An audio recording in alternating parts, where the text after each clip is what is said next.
Félix? Ah oui. Ça, c'est pour vous. Ah oui, ça, merci. c'est pour moi. Ah, merci. Merci, messieurs.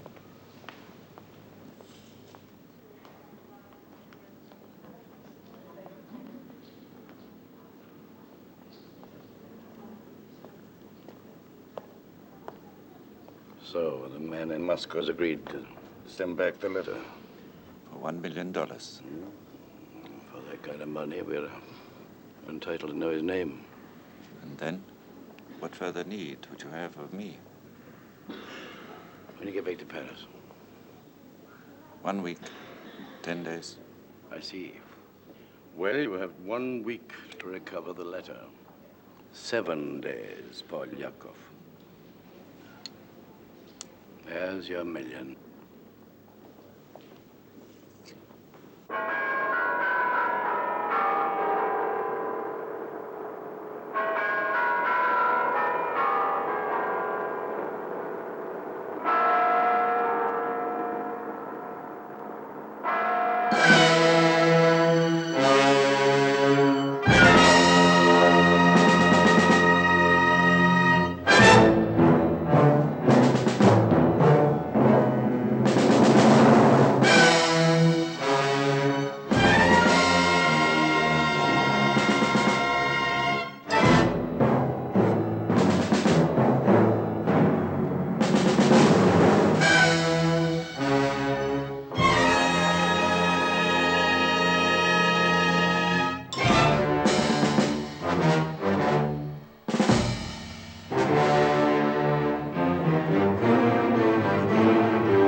Я все время следил за ним, полковник Кознов.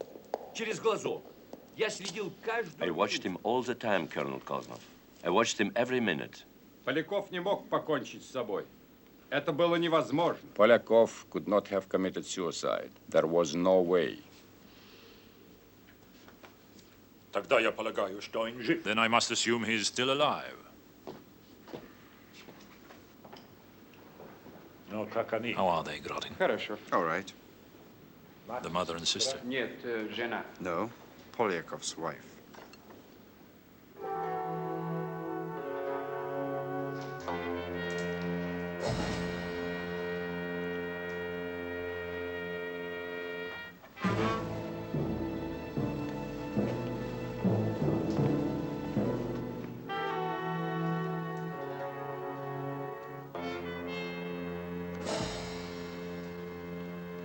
Ликвидируй. Kill them. Открой.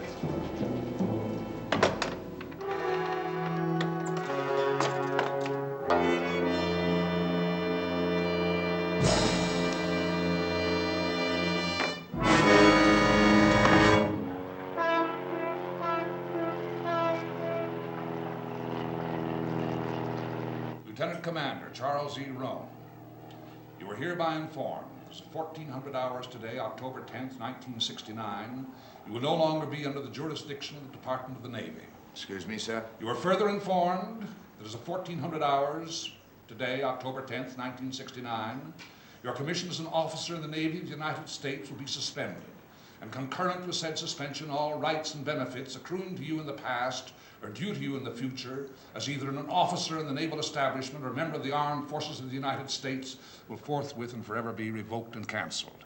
Not that it makes a goddamn bit of difference to you, I suppose. But sir, I... You will no longer address me as sir. Under what authority have I been separated? I'm sure your new friends in Washington can explain. What friend? Your friends in CIA or CIC or ONI, how the hell would I know? I do know that a good many regular Army and Navy officers are damn sorry those bastard organizations ever came into existence. Why aren't you in civilian clothes? Only officers in the United States Navy are entitled to wear that uniform.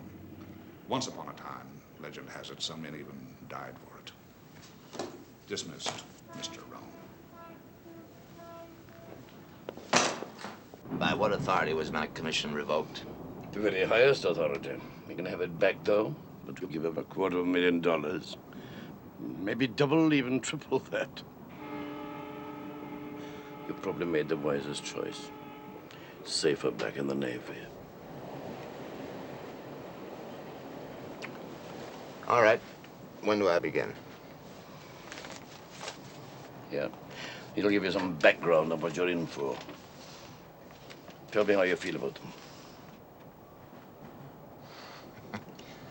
These are antiques. Kinds of things that were used 10, 20 years ago. Someone called the Pepper Pot is dead. He failed an important mission. Washington and 10 Downing Street in an uproar. They're turning to someone called the Highwayman for help. He's being given all the money he wants and complete autonomy.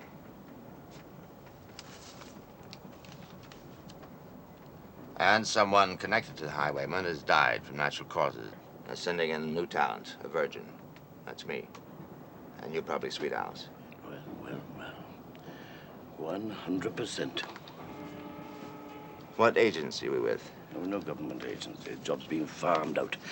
Subcontracted to the Highwayman. How Sturdivant would have crowed. Robert Sturdivant? That's right. Do you know him? I knew him. He was a brutal, sadistic, conscienceless assassin. He was also individual spy sans pareil. Why would Sturdivant be crowing? See them eating humble pie. Who's them? You see, before World War II, intelligence operations were conducted by independent agents. They knew one another, they played ball together, they traded information, they even split fees. But you see, after the war, bureaucracy took over. Where before there had been a dozen agents in the field, there were now thousands of them, gathering information and feeding it into computers. Certain restrictions were placed upon the old-timers. Sturdivant couldn't or wouldn't change his ways, and finally, every major agency turned its back on him. The group disbanded, and Sturdivant dropped out of sight. Then, in 1954, he was reported dead in Istanbul. How'd he die? He committed suicide. Supposedly, the Highwayman handed him the gun and watched him blow his brains out. Oh, yes, you've got some fine playmates. You'll be delivering this to the highwayman in the morning.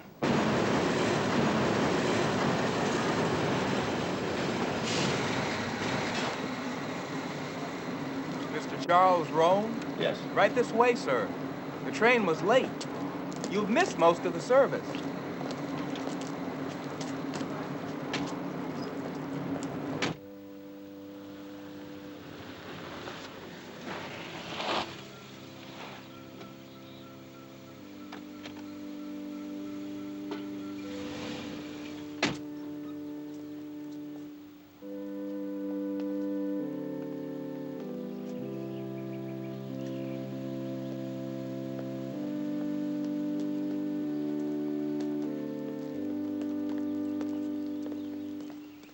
Nephew Charlie?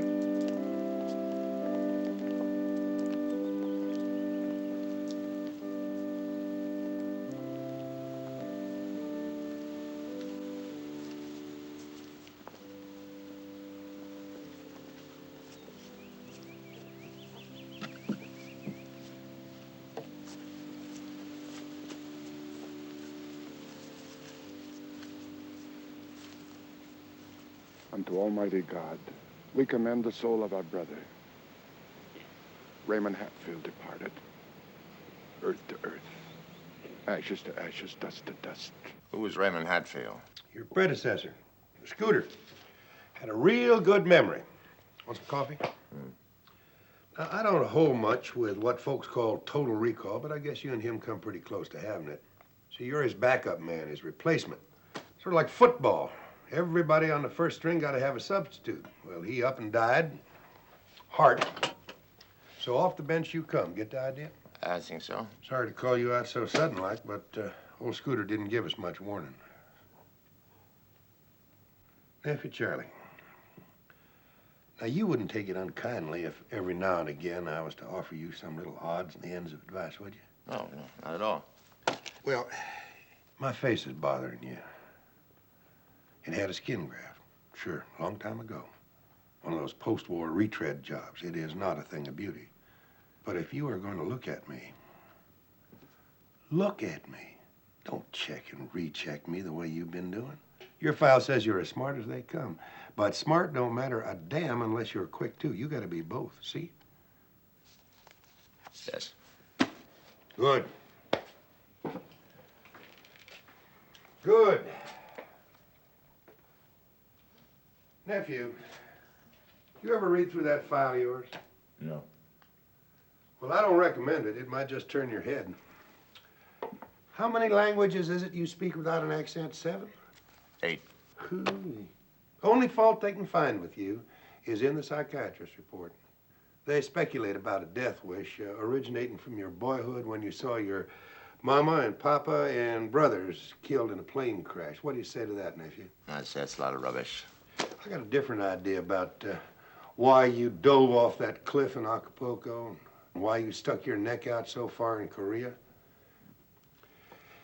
Nephew, they say that heroes can't imagine their own death, and that's why they're heroes. You go one better. You imagine you're immune to violence. Not only that, but you've taken the trouble to collect the proof. Now, which theory do you go with? Neither one. Neither one? Well, now, what do you think? I think I'm a superior combination of intellect and physique, athlete and scholar. When a risk is to be run, I formulate the ideal procedure and calculate the chances involved with exquisite precision. If the percentages are sufficiently in my favor, I put myself into motion, having absolute confidence in the performance of my reflexes. Nephew, the truth is you are full of yourself. How much you got there? $480,000. Right. 30,000. Keep it. You've been with the highwayman a long time. Long enough. You must have known Sturdivant. I know him. You didn't like him. He was a con man and a coward. He put out more bourgeois than Goebbels did in World War II, and he built his own legend. But the fact is, Highwayman did most of the work. He was the real brain. When did I get to see the highwayman? You have seen him. Let's go see him again. Was everything in the suitcase? Yes, sir. Well, nephew, I hope you're not adverse to traveling. No, not at all. By the by, how are you on tortillas and frijoles and all that kind of crap? I'm going to Mexico. Yes, sir, you're going to Mexico to pick up Lord Ashley's whore. You're going to rustle up the Warlock in San Francisco and then make tracks to Chicago for the erector set. Tell them the Tillinger Foundation is planning an expedition. Now, I'm sure about the others, but the whore might not want to come. He says that he's done his last job. Well, in that case, nephew, you give him $25,000 in advance to soften him up. Now, if that don't work, this will. 2 or 3 drops of that'll freeze him for about 24 hours. Another drop or so will give you, an additional 10 hours. Use more than 6 drops, call the undertaker. Now, I don't think he'll turn us down, but if he does, we want the body flown back to the States. Alive or dead, it don't matter which. Think you can manage? Yes. You'll be in New York in 4 days. Nephew, you got 96 little hours. You better step over here with me. Sit down. Switch on that electronic brain of yours and listen, because I'm only going to give you the names and numbers of all the players one time. The whore's in a coastal village between Acapulco and Zihuatanejo. It's called Papanoa.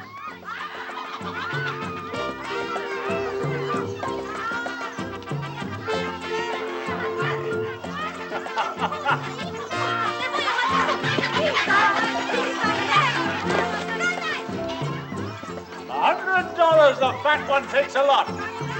You want? If you have so much faith in him, why don't I take it myself, Mr. Janet? Ah!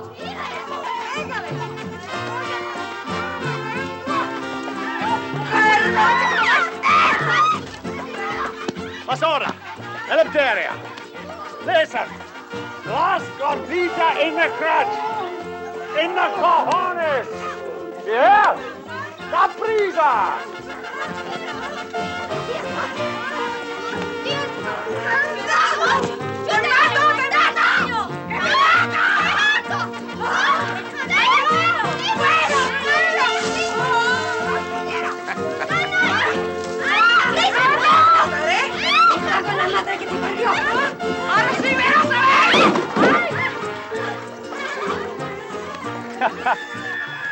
Not a bad act, that. I think I'll use it as a daily attraction.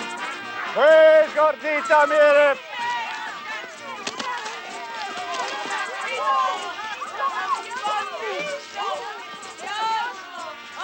Take your pick. The fat one's fantastic.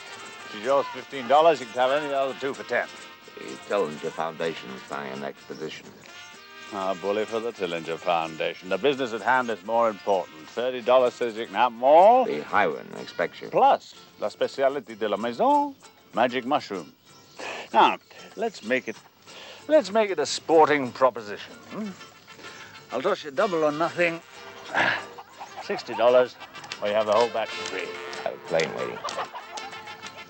Why should I do anything for the highwayman? If it was Sturdivant, I'd go like a shot. Sturdivant's dead. Oh, my God, don't say they've got you believing that whore's cry, too. Chappie, I know Sturdivant. He never would or ever could take his own life. And where is he? He's waiting, my boy. Somewhere, someplace. He's waiting like a lion in a thicket. You mark my words, Chappie. He'll come out when the time is right. He's just waiting. I've still got to take you back with me. And I don't wish to go. I have a good thing here, trading on human weakness. I think I shall remain. There's money involved, a great deal of money. $25,000 now. No, money can't budge me. The whore of yesterday is dead. Plus $100,000 on checking into the Tillinger Foundation. 125,000. And it's too bad the whore of yesterday is dead. Chappie, you just witnessed a resurrection.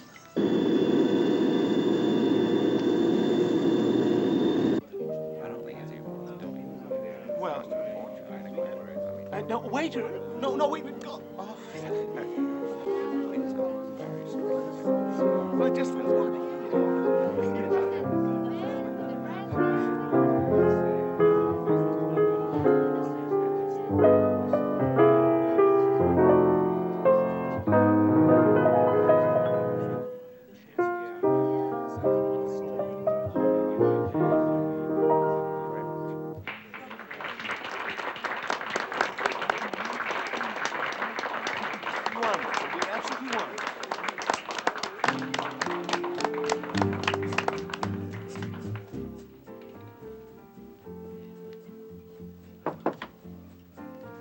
Greetings. To the Warlock from the Tillinger Foundation. Greetings. The highwayman wants you in New York. When? Now. Is he planning an expedition? Yes.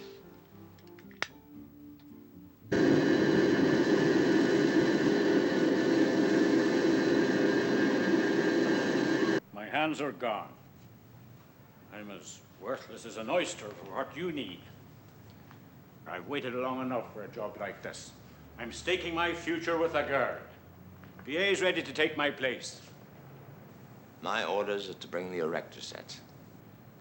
You know anything about safes? Hmm? Good, well, there's an experimental one we've been practicing on. Now, choose your own combination. 6 figures. And I'll show you what a woman can do.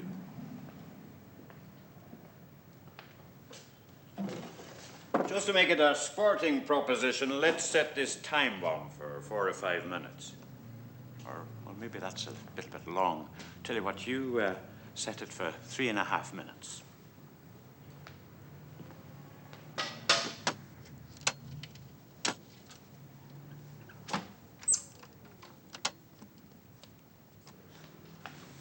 Go on, go on. Ready? She'll work it with only one hand. What's your pleasure, right or left? Either one. Do it with your feet, B.A. Let's get down the other end of the room. We won't get hurt at that distance.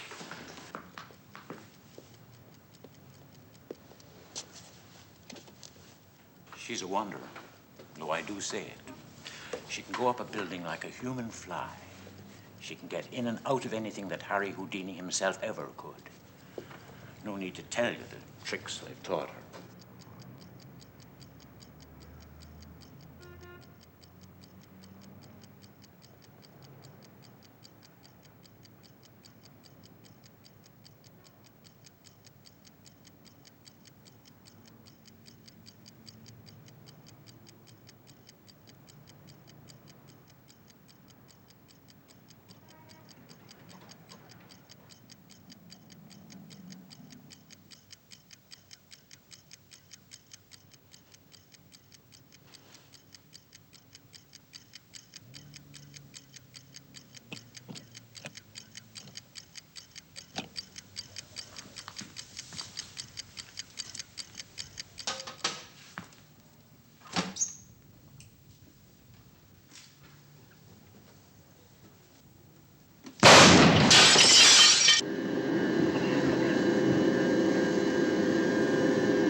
This appealing trial stands before a crimson curtain edged with heavy gold braid and arranged in mannered folds. Welcome. The costume of the Who's trial this? in the portrait A surprise. is not like that of the children. The founding fathers are not partial to surprises. No one is. First flight down, North Wing. I'll tell Mr. Ward that you're here. Philip IV. The richness of the gown suggests Martinez Tommaso, The Virgin's on but his certainly way. she is of noble With a surprise. parentage, rather than middle class.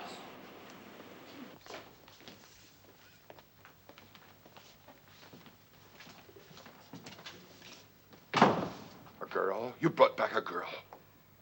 It's his daughter. He has arthritis. He can't use his hands. Your orders were for the erector set himself.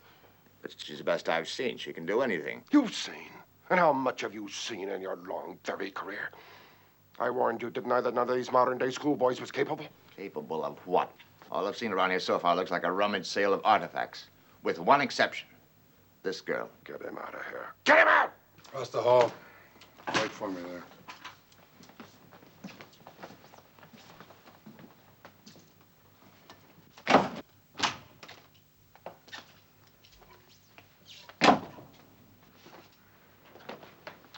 Well, nephew, you pleased with yourself? No, but he didn't have to lay into me. You took worse than that in the Navy. Have you seen what she can do? Sure, we've seen her. Excellent. That's not the point, nephew. You more or less forced that girl on us. She knows who we are and where we are. And we're beginning to wonder just how disinterested you are. Don't fool yourself. If I have no interest in the girl, whatever. Oh, I didn't say you had in the girl. But I am beginning to wonder how much interest you have in us or against us. You better watch it. They'll be coding you out as Hawkshaw. Stand up, nephew. Stand up.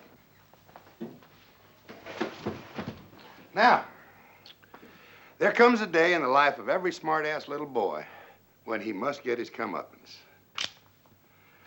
I don't have any of that high-priced training and all those fancy Oriental styles that you made such good grades in, but I'm going to take you, and it may kill you in the process. So, you just take this and use it the best way you know how. My God, how corny can you get?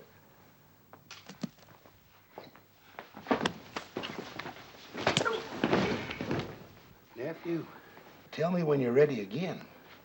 And while we're waiting for the rematch, I think maybe you'd better answer some questions. Hmm? Well, you've earned the right to ask them. Something's bugging you, nephew. Let's get it right out in front. The cables, the funeral, the museum, the people involved, their absurd names. I keep asking myself, what's next to this mad tea party? Nephew, I don't know what they taught you in the classroom about intelligence and espionage. Everything I know, I learned on the street. But I can assure you of one thing. It has no size, no shape, and no rules. At the very best, it's what you least expect, so you gotta be ready for anything. You wanna be in on the fun? Shag right on downstairs and start learning your first steps.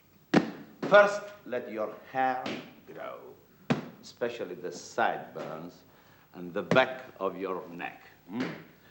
Use no oils, whatever, only water. Let the hair on your nose grow, and do the same with the fuzz on your ears. Now, your teeth. How many fillings have you? 2. Anyway, they will have to be replaced. Vaccination scars? 1. The priest will burn it off. Excellent scar. Exactly like an old shrapnel wound. Excellent. You were with the Red Army in the last days of Stalingrad. You have only 2 fillings, which were done in the field hospital after the Russian victory. Rama. Rama.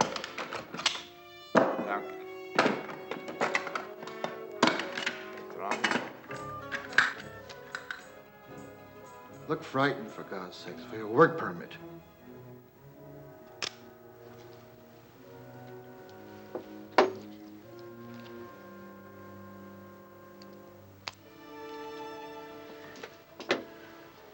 Oh, your whoopee thumb.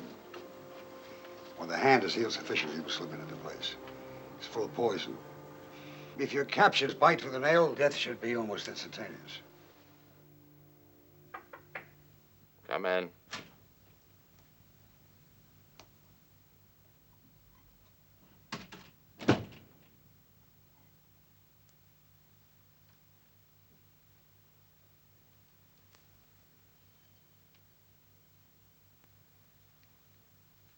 Could I have a cigarette? I don't have any. Yeah, sure.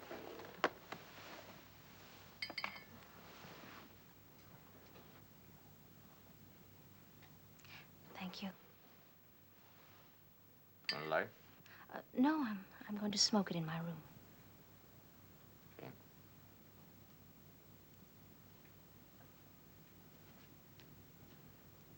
Something the matter?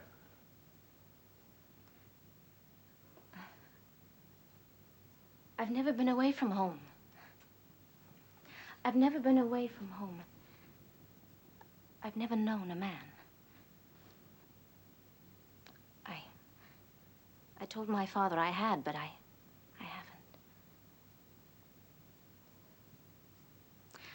My father says that going to bed is an integral part of the job, and one must be good at it. So I thought that,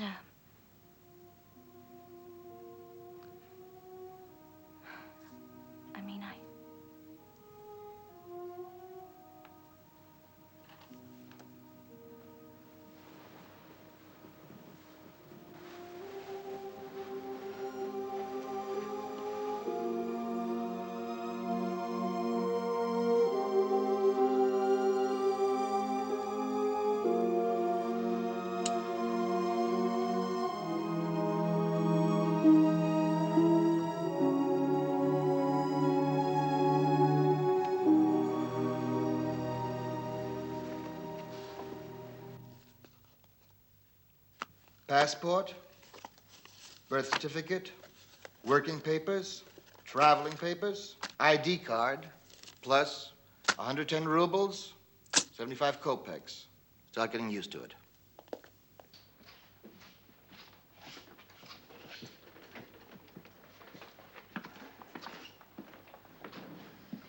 Well, well. What are you calling him? Georgi Davidashvili from Tiflis.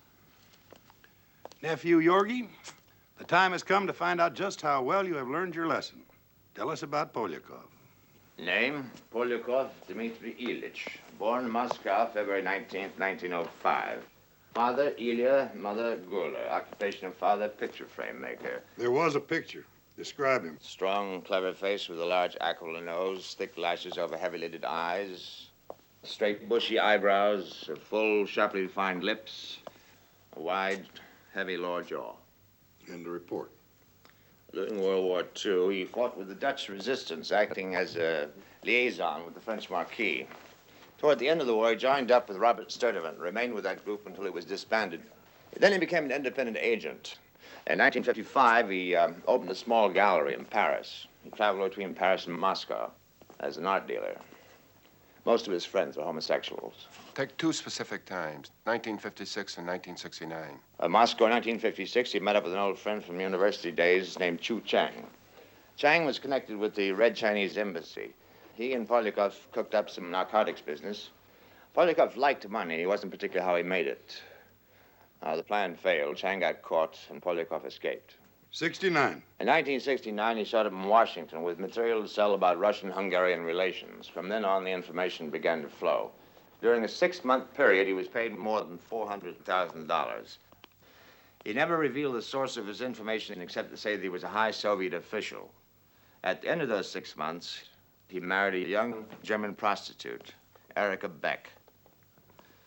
People who knew her described her as being dissolute, highly neurotic, and apparently very much in love with Polyakov. How many times did you read that? Once. Bravo. Bravo, nephew. Sit down. Sit right down there, and I'm going to tell you the rest of the story. In August 1969, Polyakov appeared once more in Washington. He had a request from his Soviet source.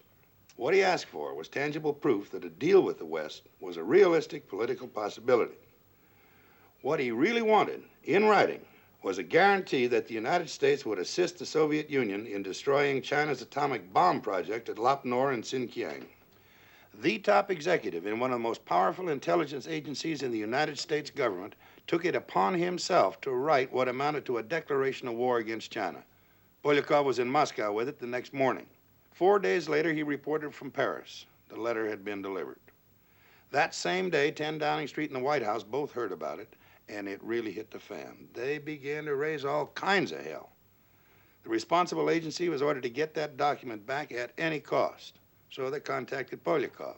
Polyakov agreed to talk to his man, and 10 days later reported back that the document could be returned for $1 million. Polyakov was given the $1 million out of agency funds, and he and his wife took off for Moscow. 3 days later, the 3rd Department arrested Polyakov, his wife, his mother, and his sister. And 24 hours after that, the Soviet press announced the capture and death of the traitor Polyakov. Koznov was praised for his work. Colonel Yakov Nikolaevich Koznov, chief of the Soviet 3rd Department, and during World War II, a remarkably effective espionage administrator. Koznov is a merciless killer. That's his aide, Lieutenant Vasily Vasilyevich Grodin. He was educated during the post-war technological boom. He's of the new Russia. Grodin's father-in-law, and the Kremlin's watchdog over the 3rd Department, Alexei Ivanovich Brezhnovich. Товарищ Брежневич, позвольте мне поздравить вас с чудесным... Permit me to congratulate you on the excellent speech you made. Thank you. I bought the papers. Your picture is on all the front pages. I'm afraid the speech was only an excuse to come to New York and acquire this painting. And how's it going in your division, Comrade Potkin? Very well, thank you. How are you coming with Series 5? Comrade Koznov seems pleased. It was is asking the impossible to track down all U.S. agents and to find out their assignments. I understand you've done a remarkable job. Thank you, comrade. What are the likeliest candidates? Candidates? Yes, for replacing Polyakov. I don't understand. Don't pretend with me, Comrade Potkin. You must know what's behind all this. Why, yes, complete knowledge of enemy agents and their locations makes all counter-espionage work much more easy. Koznov is only interested in making counter-espionage easier. For this, his department has spent $2 million in 2 months. I would suppose so. I am not informed of all his plans. I only do what is asked of me. Surely you know why Series 5 is so important. I told you why. What's important is to find that letter. What letter? Comrade, this is 1969. Stalin and Beria have been dead a long time. Old friends don't fight with each other. Oh, but I'm not. 2 months ago, Polyakov went to Moscow to deliver this letter. It was a written agreement intended for some high Soviet official. Now, this letter... No, I don't want to know about the letter. Please.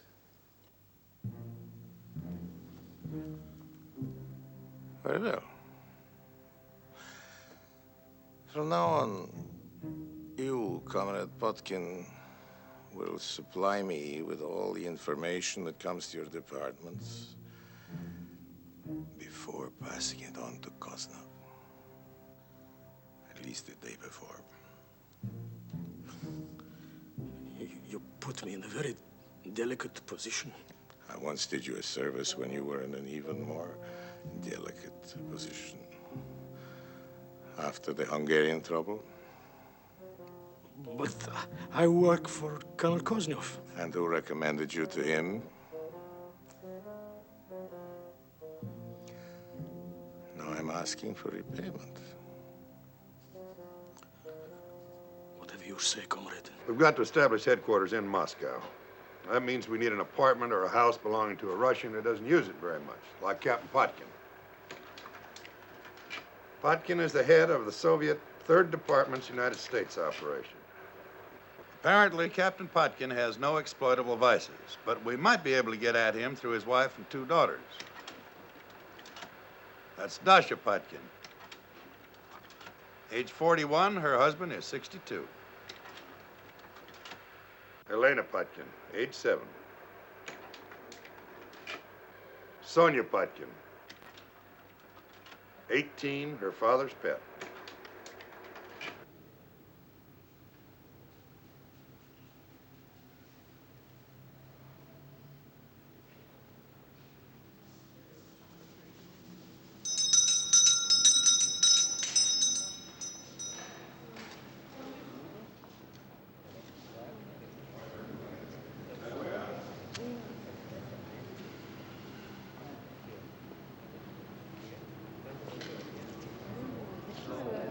She lunches every day in the cafeteria, invariably alone. Sometimes after lunch she goes to Central Park Zoo and sketches lions for half an hour. Only lions, for God's sake. She never speaks to anybody, except a couple of the black girls in life class. They look at her sketches and she looks at theirs. Sorry, old man, it's not very much to go on. It's quite a lot.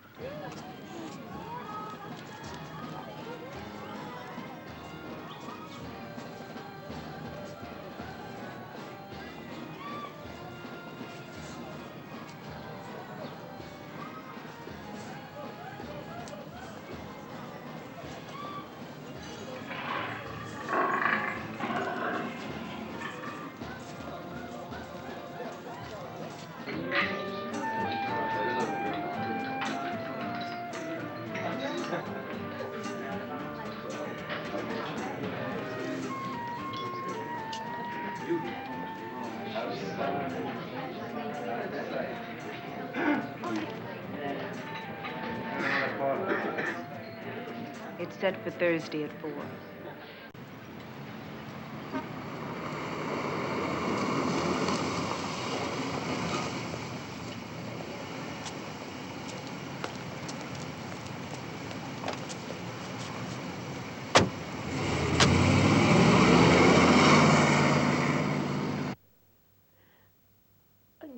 что ты сейчас меня видишь. Надеюсь, что это так. Я не знаю, где наши девочки. Но они меня уверяют, что они благополучны. Но имей в виду, они так же поймут, как и я, если ты должен будешь принять трудное решение. Папа, папа, приходи за мной. Папа, я боюсь. Папочка, я боюсь, я боюсь. Comrade, we want that apartment. We want it so bad, we'll turn your wife and daughters inside out to get it.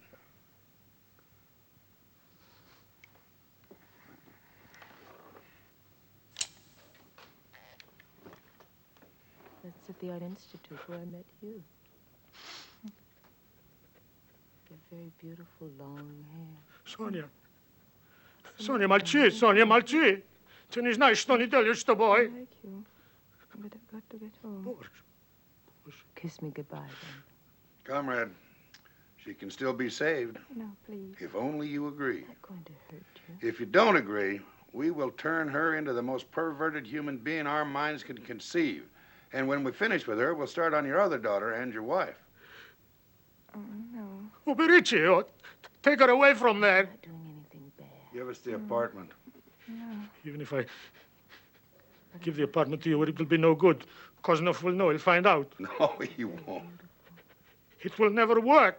It will work smooth as silk. You're trying to get a line on U.S. agents? Any file you don't have, we'll give you. We want Kozanov to have them. No. Что моя семья? What about my family?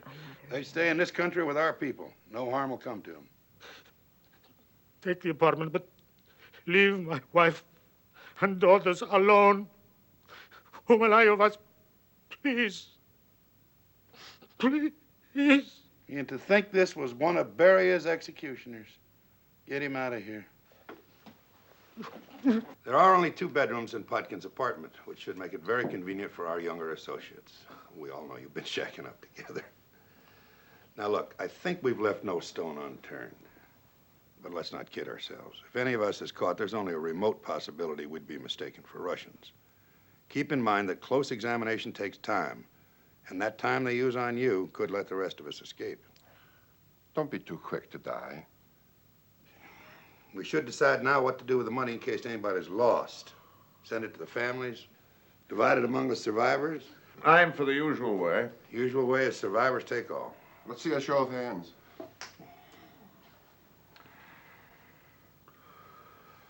Well, we've all done our homework on Polyakov's file. Our first objective is to find his contact. Could be a hophead, a fag, a voyeur. We'll start our search in the sewers of Moscow. Horror will push hard narcotics, the warlock art, and homos. Rome, B.A., your assignments after we get to Moscow. When will we be leaving? That all depends on a snowstorm in Siberia.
Mitäs tää tapahtuu?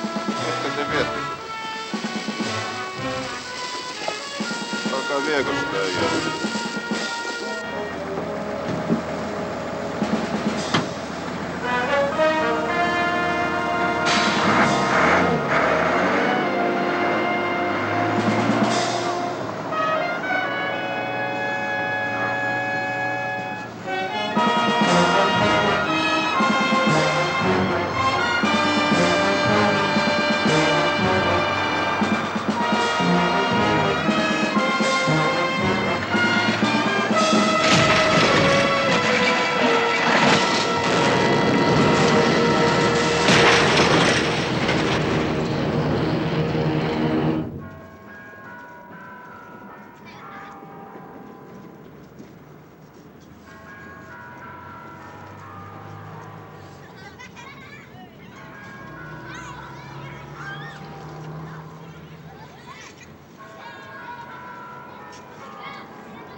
accounted for. Roan, that's your room, yours and B.A.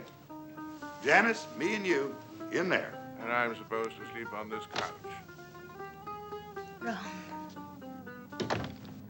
How was your trip? Uneventful. How was yours? Same.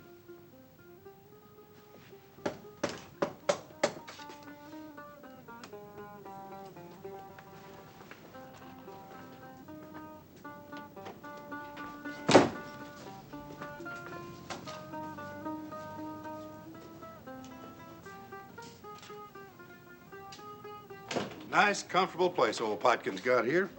Yes, plus lots of relatives, maybe too many. Well, all of us won't be staying here together for more than a few days. The others will have to find separate burrows in Sodom.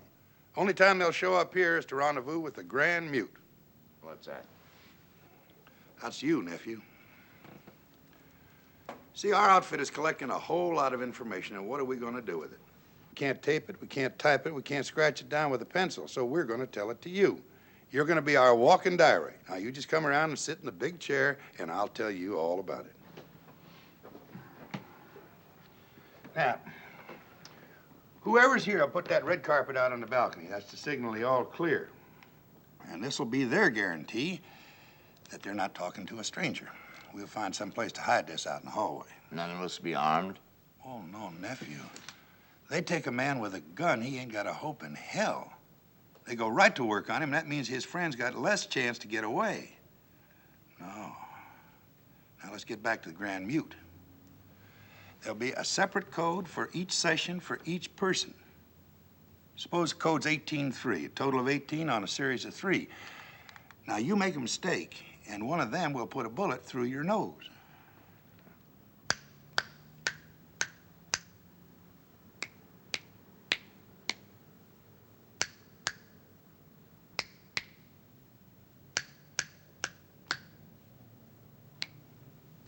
Smooth as silk. It's maniacal. No, it's not, nephew. Now, it'll work. The odds are right. 3 out of our 5 people will have no idea who's receiving that message. Now, put that damn thing on and let's start rehearsing again. Now, wait a minute. Did we lose a man coming in? You said 3 out of 5. That's right. We lost a highwayman. All according to plan, nephew. He had terminal cancer. Sacrificed 2 or 3 weeks of suffering for the success of our operation.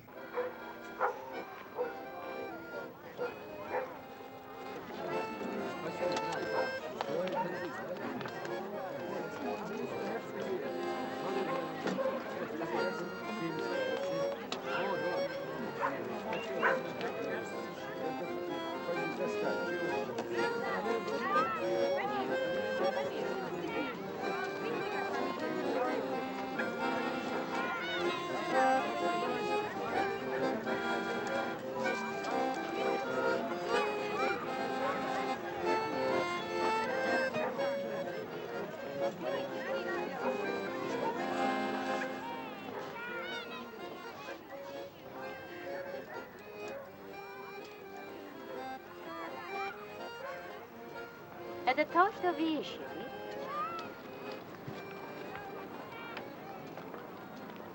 Я не из Москвы. Знакомиться с дурными людьми не хотела. Мое имя Михаил. Это очень трудно. It's very difficult. They work on their own now. Ирина! Ходят по улицам. They walk the streets or give themselves in taxis. Ирина!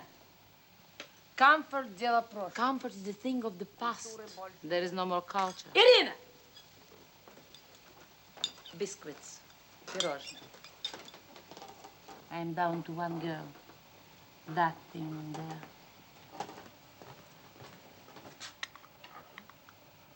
Thank you. If I were a man, I would pay to keep something like that out of my bed. The thing is, the girls have to work in factories 10 hours a day. When they get out and lie beside a man, they're as romantic as sardines in a tin. Tenderness is dead. There is no more culture. You say restrictions have been lifted in Prague. Not really, but there's always a way. Can you get me, say, 5 beautiful young girls? We could be partners. I still don't know if We solved just the same problems quite easily in Prague. We made addicts of the girls. that is a sin. A practical sin. It costs less money and makes them dependent on you, and it works. Now, where can we get drugs here? It is very difficult to come by. I want no part of it. Where can I get drugs here?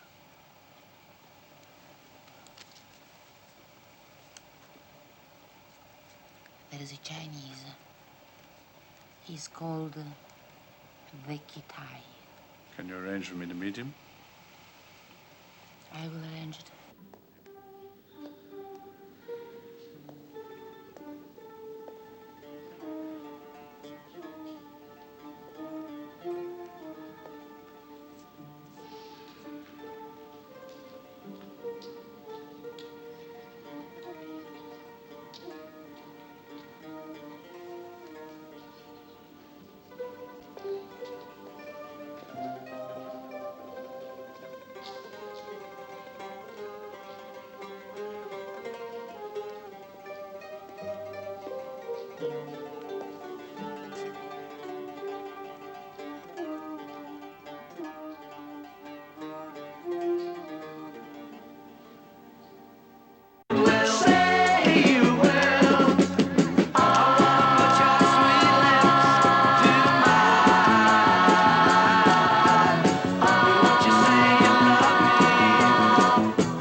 I know Koznov from the old days. I'd recognize him anywhere.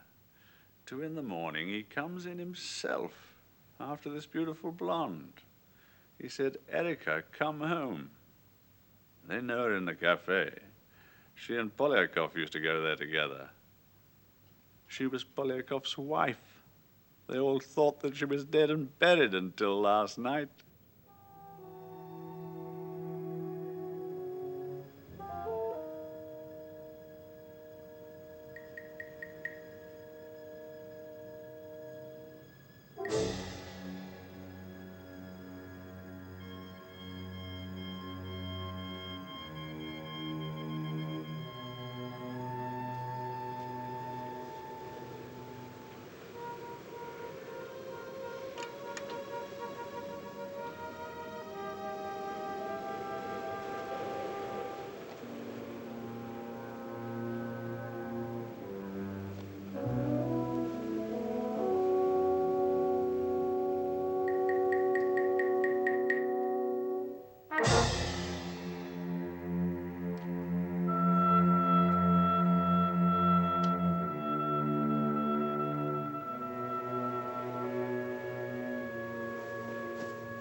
Said we'd go for a holiday. You said we'd leave at once. Now you say we can't go. Can't be helped. It can't be helped. Aren't you in charge of your department? Aren't you the one who gives the orders? Something has come up. What?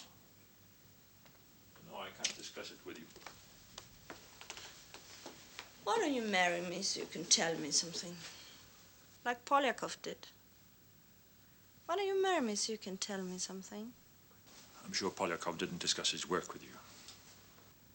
Are you? That's what you told me. Well, I lied. Then or now? Then? He told me things because he trusted me. What did he tell you then? Things. If you take me dancing, maybe I'll tell you.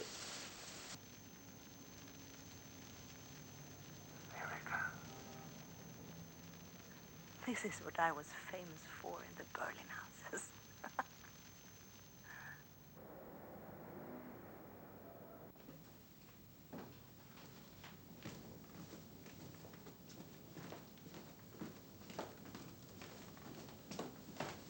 Sorry to disturb you at this time of the night, Comrade Krasnov. A van missing from Vorkuta for 5 days has been found with 2 corpses instead of 1. So? The missing driver of the van is still missing. The man found behind the wheel was about 60, foreign dental work. His companion, a man of 35, also foreign dental work. This was observed in Vorkuta where the bodies were taken. The message just came through on the telephone. Because of its unusual nature, I came at once. Polyakov's replacement. How impractical to come in by the car, I see. Perhaps that's where they chose it. Have the bodies flown here for autopsy. Assemble all files on enemy agents in those age groups.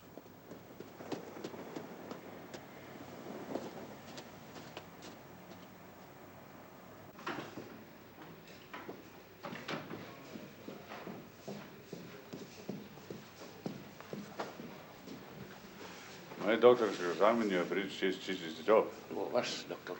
Просто Китай. Я такого не знаю. Может, почуина? По коридору третья дверь направо.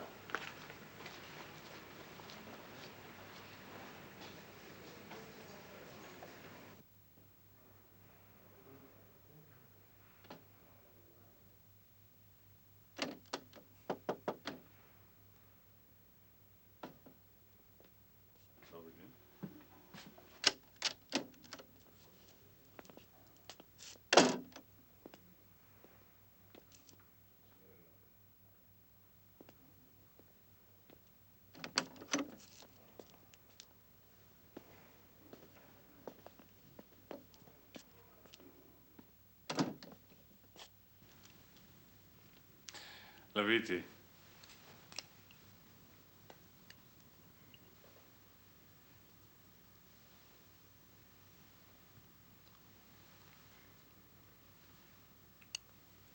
Kito you. Who are you? Yes, Prague. I'm from Prague. Sophie and I are in business together. Why did you come to me? To make a deal. What kind of deal? I can get this in unlimited quantities. Not interested. Why not? There's a lot of money in it. Moscow is just not the place for a big operation. Has it ever been tried before? Oh, yes. Many years ago, by a man named Chang. But he was caught by the 3rd Department. Who are Chang's customers? What I want from you is a list of their names and nothing else. I'll take all the risks and go 50-50 with you on the profits. What have you got to lose? Even if I cheat you, which I won't. Those names are no good to you. Think about it. If you want to talk it over, you know where to find me. Madam Sophie. Опознать молодого. Identification of the young man was simple. Отпечатки тежи, что и в архиве. We obtained fingerprints from the body. Идентичный They correspond to this file. Karl Evans Rohn, USN. Также, как и зубы американские. So does the dental work. Definitely American, by the way. Однако, руки так обгорели. The hands of the man behind the wheel were too badly burned to take clear fingerprints. But dental work, also American, matches this file on someone called the Highwayman. Postmortem revealed that he was suffering from lung cancer, terminal stage.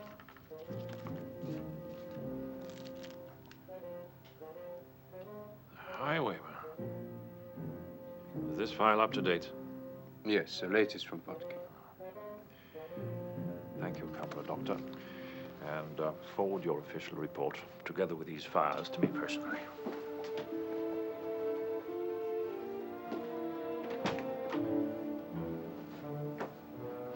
Who was this highwayman? An old-time agent. During the war, he was with Sturtevant. But why would they want to send in a dying man? To show the younger man the ropes, perhaps. Help him get his bearings. Goddamn fools. Trying to come in through Vorkuta.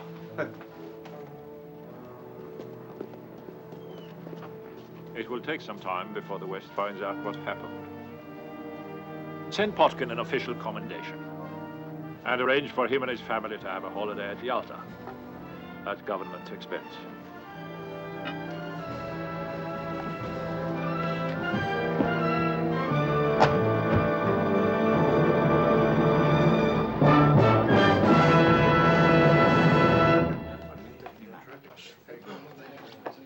I heard something fascinating today about Gosnell, the chief of the 3rd Department. They said he got married. You never guess who to. Who? The widow of the traitor Dmitri Polyakov. You knew him very well, didn't you, Rudolph? He was a mere acquaintance. I met him at one of your lectures, Professor, a few years ago. I saw him a few times, that's all. But you were questioned when he was caught. Oh, it's very unfair of you, Ilya. You know perfectly well all our cultural ministry were questioned. And lots of others, not only myself. Ilya, you must not tease Rudolph so. It is cruel. Naughty. You're right. Apologize. I'm sorry, Rudolph. Besides, I doubt it could be the same man. Dmitri Polyakov certainly was not married when I knew him.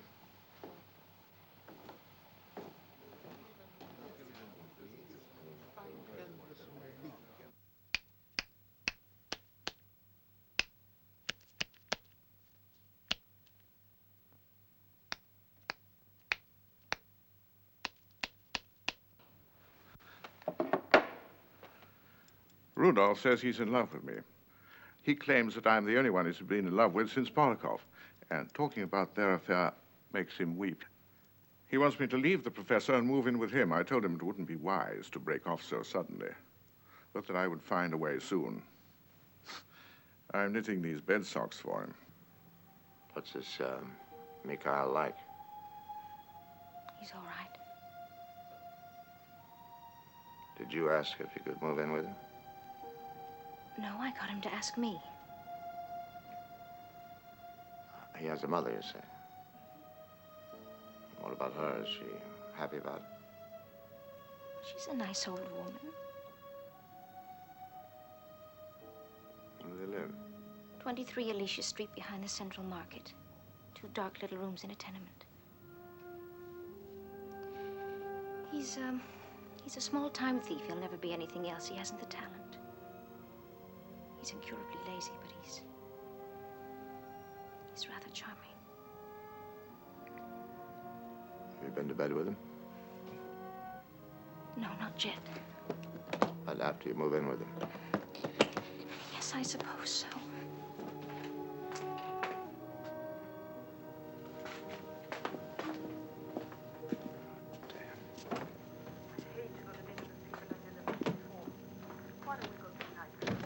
Hi, nephew. Get your ass in here. Like Polyakov did. Polyakov took me to all the nightclubs in Paris where you murdered him. I don't know places like that anymore. Yes, sir. Come on. Well, it was a generous. I cannot be seen in places like that. Buck up, nephew. Buck up. Bored. You still got the grand mute, a receiving set, and me. You wouldn't take me to nightclubs. Take me. If we finish early, I'll take you to one. Russians never finish eating early. You all eat like pigs at a trough. I want no talk like that tonight. I want you to remember the story. I want you to repeat it, just as I told you. Now, listen. Besides our host, his daughter, and Clothing, there will also be Grigory Sergeyevich Kazar and his wife. Grigory Sergeyevich is a high-ranking Kremlin advisor, so don't make any mistakes, please. Who's this Bretnovich that you have to come running when he calls? Breznovich. Alexei Ivanovich Breznovich. Say it. Alexei Ivanovich Brezhnovich. Satisfied? I want you to remember it. And don't drink too much, please. Who is he, anyway? Member of the Central Committee. He your boss? Mm-hmm. In a way. Then I go to bed with him, so you can have a promotion. The guitar is sent for me, and we've done a deal. These were Chang's customers. It's an interesting list. Includes 3 military heroes, a director of a ballet, and Alexei Ivanovich Brezhnovich. God knows if, after all this time, they've still got the monkey on the back. But I'll soon find out. And you know what? Kitai offered to pay me for information about Czechoslovakia. I'd say he's in the same business as we are. To the newlyweds.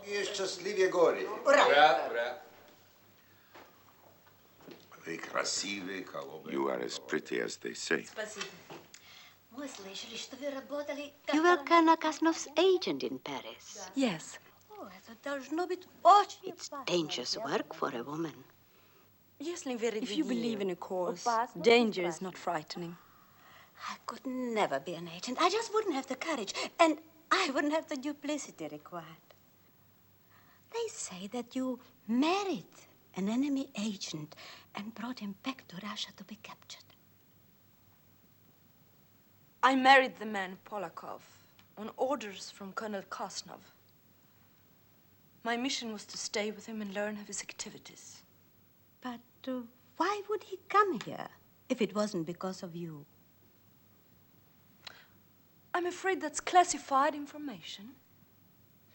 I assume you're all above suspicion, Colonel.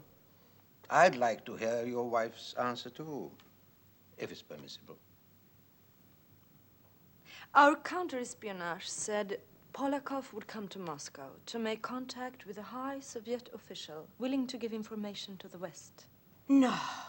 Is it true? It turned out to be a false lead. He came to Moscow to introduce me to his mother and his sister. I'd married him in vain. Darling, next time you have your wife get married, I hope it will prove more productive. Is that true, Colonel? Is that the reason Polyakov came to Moscow in September? Yes, but he was here before and aroused my suspicions then. So when I knew he was in Moscow again, I had him picked up. Yeah. Shall we leave the gentleman? Perhaps you'd like to see some of the paintings. Yes, why not?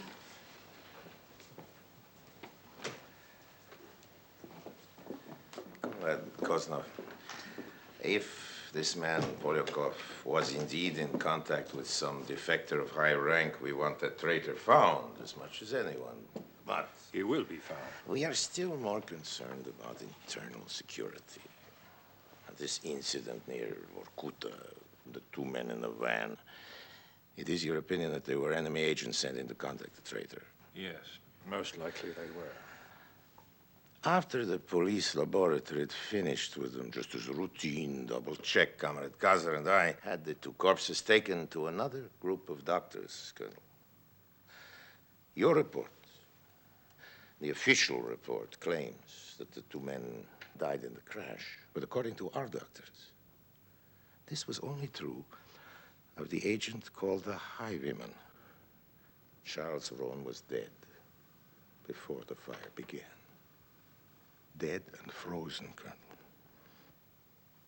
That is possible. Now, this Highwayman used to work for the notorious Sturdivant. And as you know, Sturdivant had a pattern. He began every operation with a diversionary move. And you think that is what happened here? Well, if our doctors are right, Colonel, a dead man was carried into this country.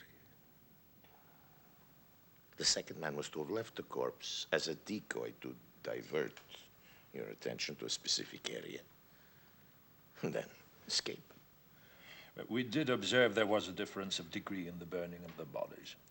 But the highwayman was pinned behind the wheel. Rohn was thrown to the floor. Flames from the explosion melted the snow. The water collected around him in a pool. His body had to be chopped out of a solid block of ice. It is quite conceivable that under these conditions he would appear to have died a little earlier, if there was a slight variation of time, it is of very little importance. Indeed. Shall we join the ladies?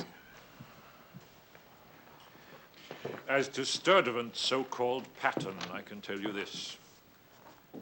He never sacrificed a single man on a diversionary move. Perhaps you know more about him than I do.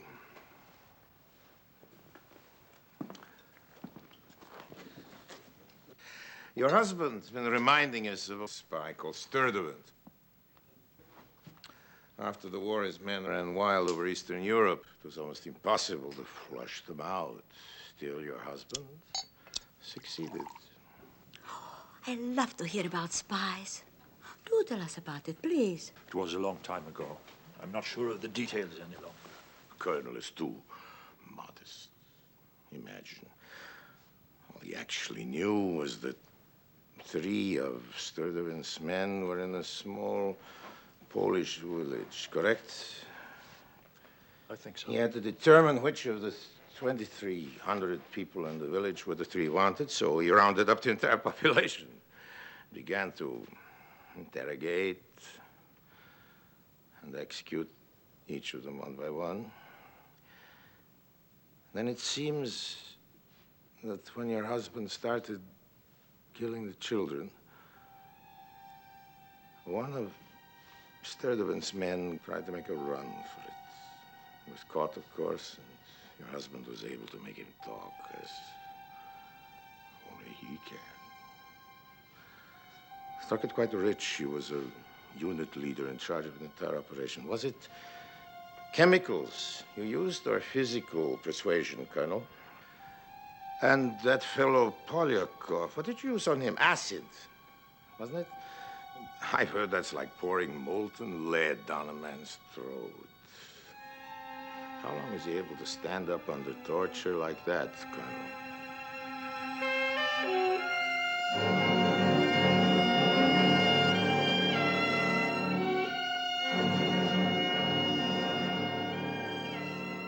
Don't worry, Colonel. She'll be all right. After all, a wife has a right to know exactly what her husband contributes to society.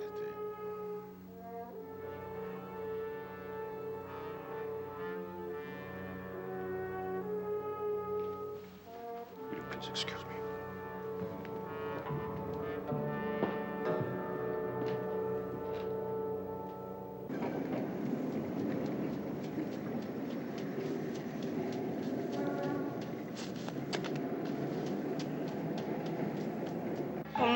You remember me? Помню. I remember.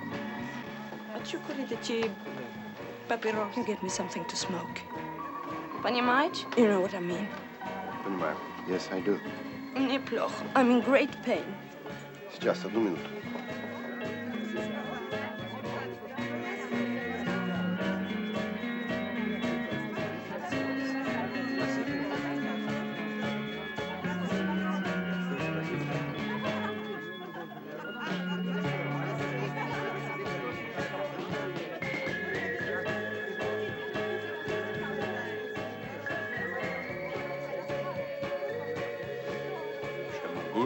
Can I be of any service? I want something strong to smoke. Понимаю. I see. И мужчину тоже. And I want a man. Настоящего мужчину. A real man. Come with me. It will be arranged.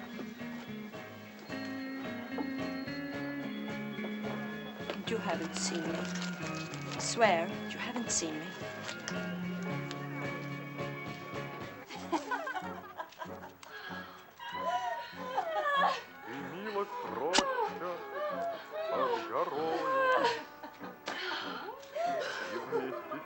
Горел закат, нас оставалось только трое. Из 18 ребят, как много их друзей хороших, лежать осталось в темноте. У незнакомого поселка на безымянной высоте. У незнакомого поселка на безымянной высоте. Nravitsa, how do you like him? Mushina prostitutka. A male whore? On is Tivlitsa, from Tiflis. Ever the wood. Yorgi. His name is Yorgi. Wait till I'm ready.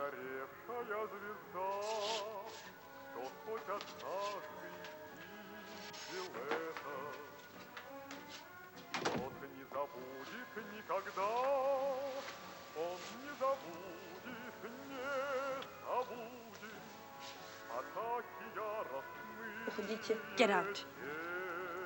Уходите!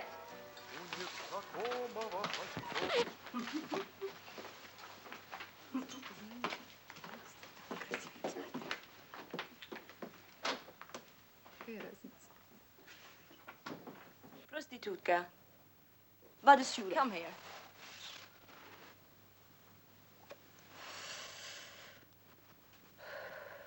Skolku. How much? That is just 25 rubles. Saskdu. For what? No one complains. You have a bad nose. Your chin gets out too far. I don't like your ears. Then I'll go. I'll give you 15. My price is 25 in advance.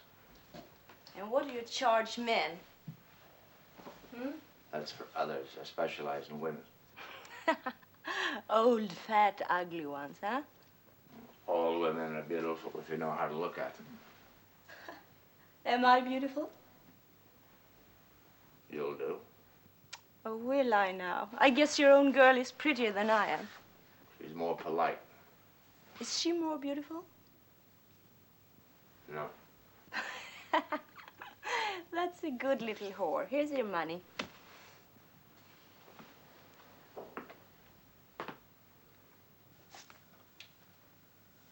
Kiss my foot. Your shoes on. Kiss my shoe.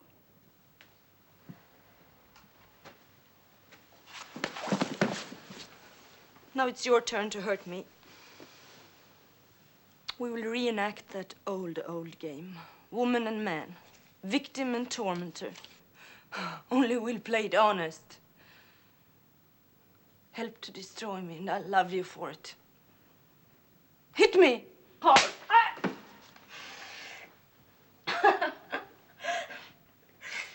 You're beginning to learn, huh? Hit me again. Kick me! Kick me!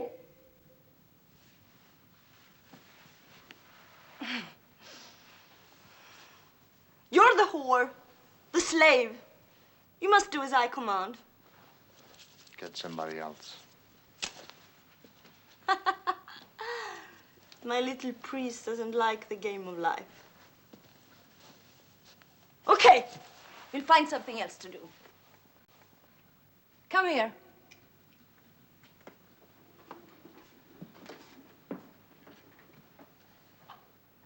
Take your jacket off. Your tie.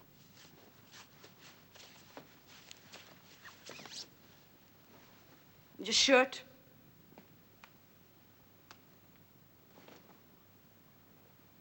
Now don't move. No matter what I do, don't move.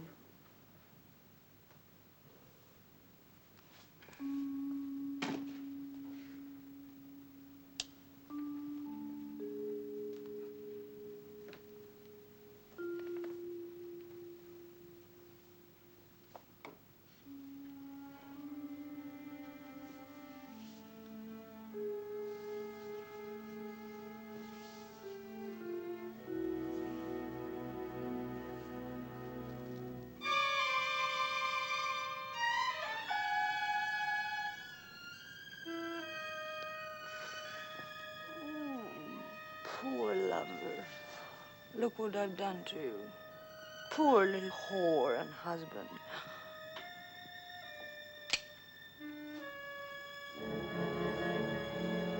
Kill me. Kill me. or I'll kill you. So help me God, I will.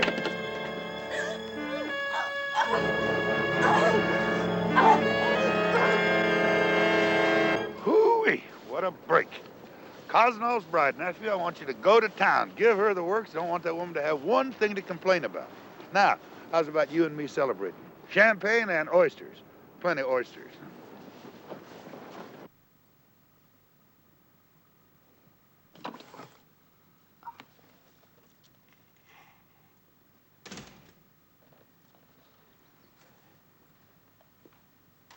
Erica.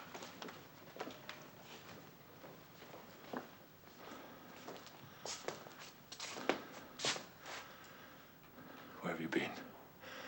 I've been looking for you everywhere. My men are still searching for you. Where were you? Tell me. Smoking hashish. In one of those places that doesn't exist. Smell.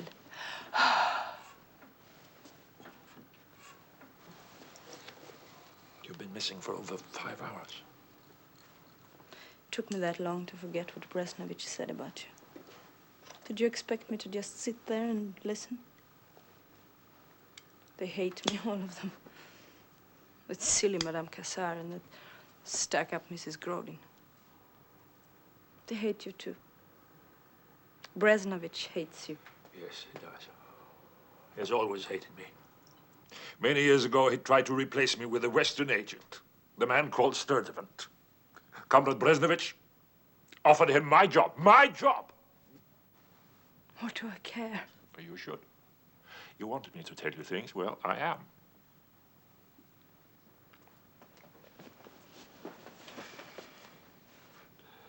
Sturdivant and I were friendly during the war, very friendly. Even afterwards, during the Cold War, we played along with each other. I allowed his group to operate in my area, and he did the same for me.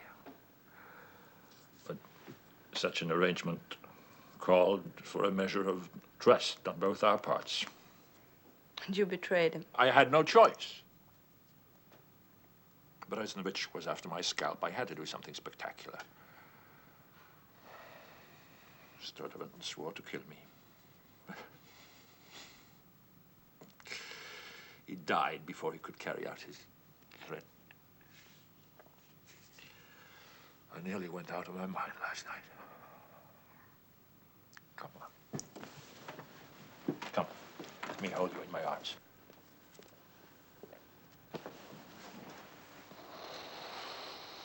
You're a naughty, naughty girl.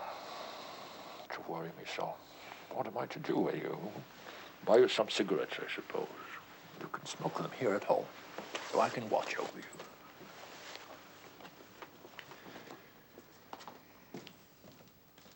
You know, when he first met Polakov, Rudolph was working for a department in the Cultural Ministry. He was responsible for the cataloguing of art treasures stolen by the Germans from France and Italy. They hit it off instantly, took an apartment together, and spent what Rudolph calls the happiest months of his life. Then Rudolph introduced Polakov to his boss, Alexei Bresnovich. And after that, everything was different. Polakov suddenly became cold, then disappeared. Didn't see him again for 3 years. About 4 months ago, he came home one night, and there was Polakov waiting for him. He told Rudolph that he was in serious trouble, and he said his affair with Bresnovich was over, and that the split-up had caused bad blood. He confessed to being afraid of Bresnovich. What a spot for Bresnovich to be in. He could take his pick of the masterpieces, destroy the files, and unload the paintings through his boyfriend in Paris. Now, I'll tell you what I'm going to do. I'm going to scoot right on over to Paris and check on just what Polyakov sold. If they're important works, they're traceable. There might be a rumble in the art world. I'm leaving now. You move into Madame Sophie's. And don't you come back here except for the Grand Mute sessions. Remember, nephew, there is nobody guarding your rear, so watch it. How are you getting out? Escape route. But as time is of the essence, I'll come back by plane with a different identity, probably French. I'll be back in 4 days. Friday on the 3 o'clock plane. Mikhail? Kyle and I are doing very well in the black market with stolen electrical equipment. He says I bring him good luck. Now that he knows how good I am, he wants to do bigger jobs, so he's out casing luxury flats this morning. But don't worry, I won't do anything foolish. He's easy to manage. I hear that Roan has become a prostitute. That makes two of us. I wish I were home with my father. I want to go home.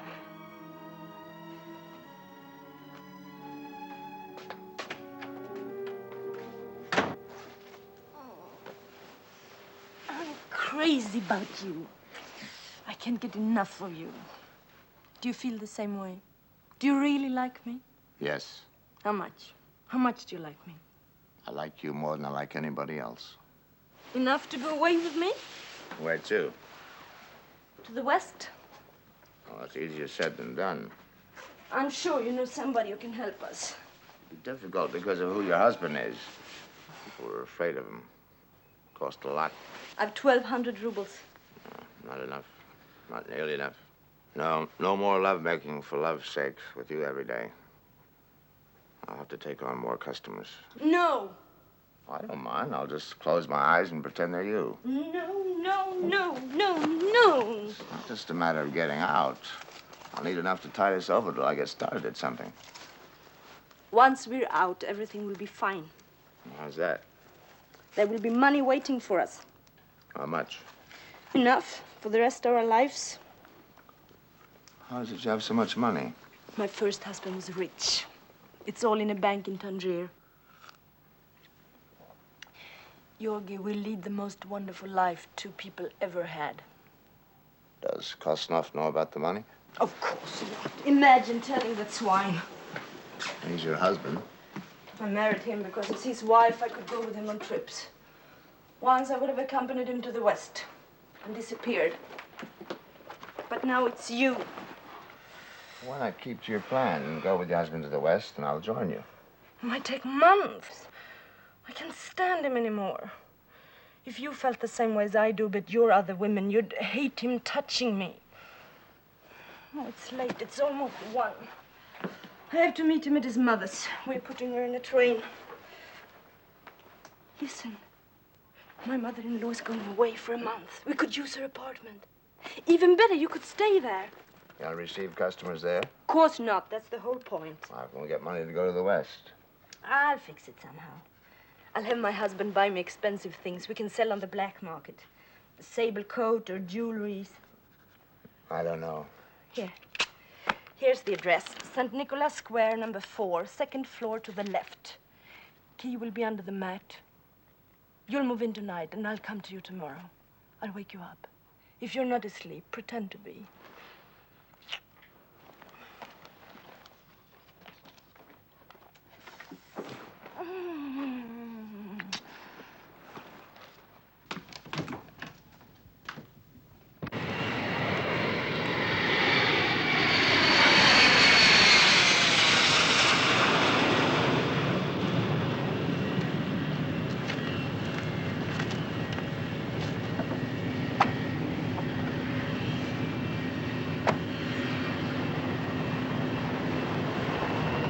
I'm at your mercy, comrade. You helped me in Hungary. Help me again. Please. Please. Get them all. Make them talk. Make them tell where Dasha, Sonia, and Elena are. If even one of them escapes, my family is lost.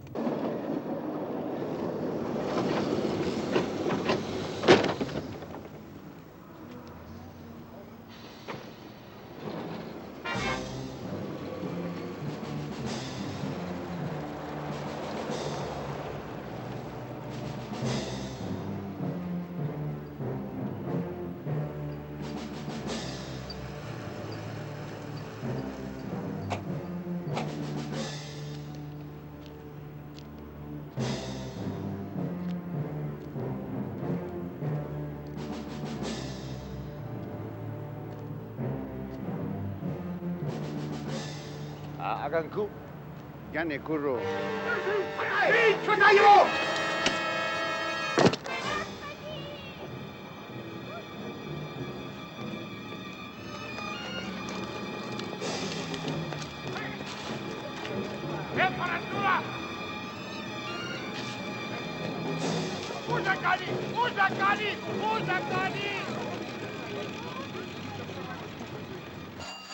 Иди туда садись.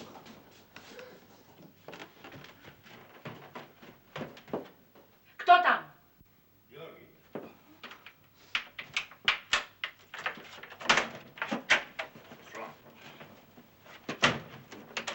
They took the man from Prague half an hour ago. Who took him?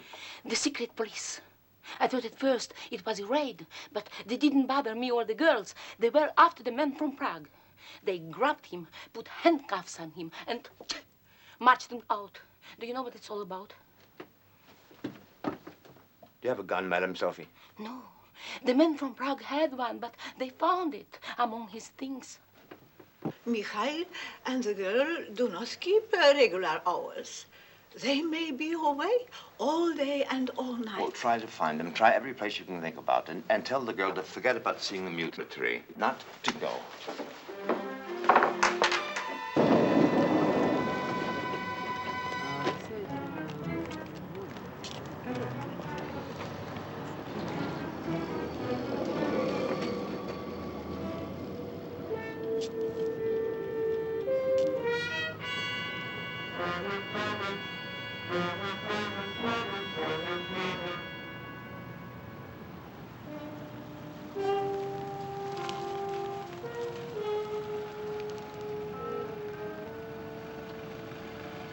Жди меня здесь. Я сейчас вернусь.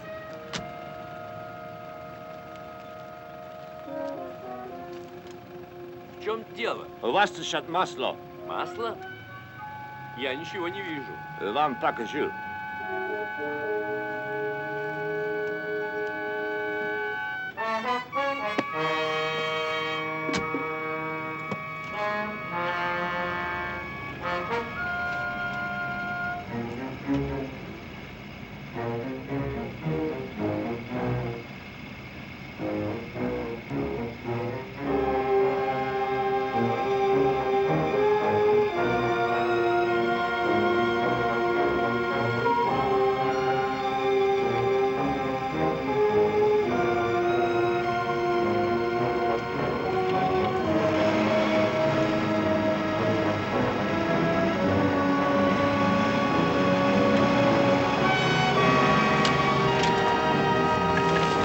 Get in! It's a trap!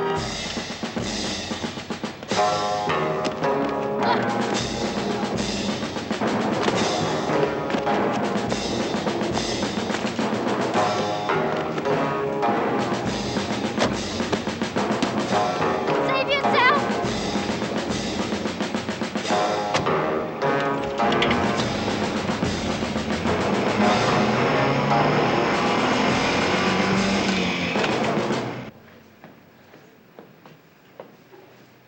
Мой доктор сказал мне быстро часа.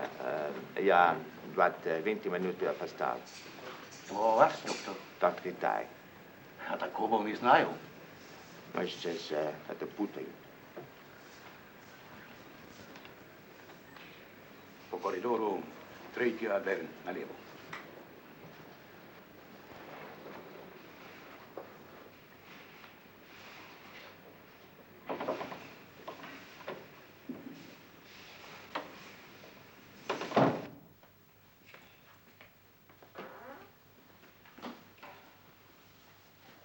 So, you are a friend of the man from Prague.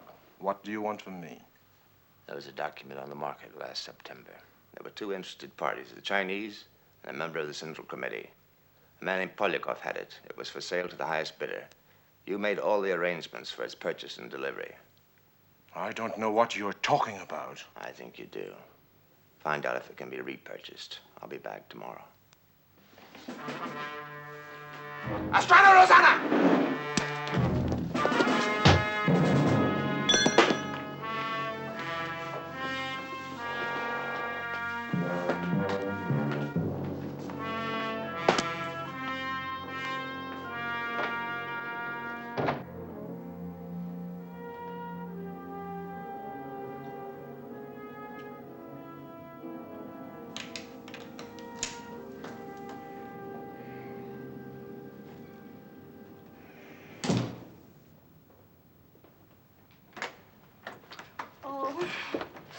You're not asleep. You were supposed to be so I could waken you. Oh, you're here. Darling, you're here. Listen, You're here. Erica, Mm. I'm onto something, a way to get us out. Last night, I met a man, an old friend of mine. He told me there was an important raid yesterday. Some Western agents were captured. One woman and 2 or 3 men. Yes. You'll pay for information about them. Undress me. Okay, you'll pay 20,000 rubles. It's our big break. We can get out. Your husband will tell you about it, won't he? You can get him to tell you. Yes, darling, I'll ask him tonight, but be good to me. Please. He wants to know right away. Afterwards, I want to kiss you all over. Okay. Inch by beautiful inch. Okay, he must know in case they're being tortured. Stop it, Georgie. You're torturing me. Erica, Damn you. Okay. Tell me about it again. some Western agents were caught by Kosnov's men in a raid yesterday afternoon. Are any of them still alive? If so, where's Kosnov got them? Yesterday afternoon? Impossible. Why? Because I was with Kosnov all day yesterday. We had lunch with his mother, and then we put her on the train to Yalta. We had drinks and dinner with the Khazars, and we went straight home and to bed. I dreamed about you. Kosnov must have thought it was him I wanted, but I woke up and I pushed him away. There now.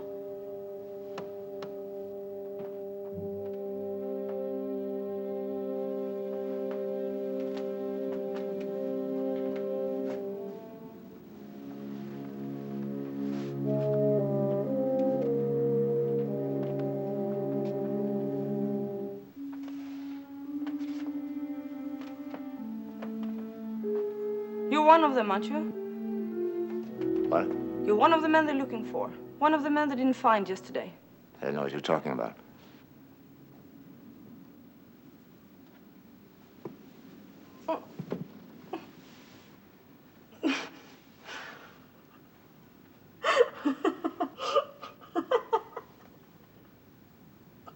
I should have guessed.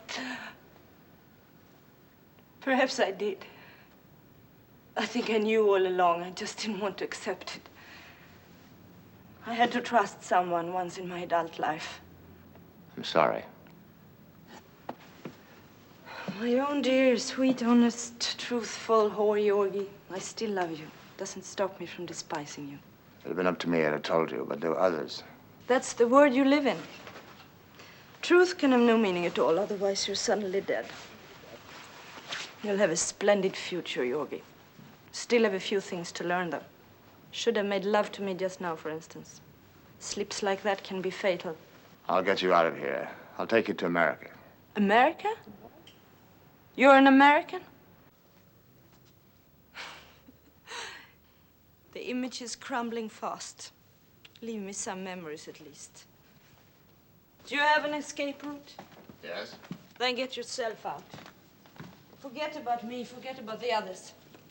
Take my advice, get out of here. I can't. I'll take it all back. You're a fool. What's worse, you're a romantic fool. There was a woman, you said. Are you in love with her? I see. I do what I can to find out about her and the others. You can stay here. Don't worry, I won't betray you. I'll try Melina Khazar first, if I get any new cell phone. Ring 3 times and hang up. Ring back immediately and I'll answer.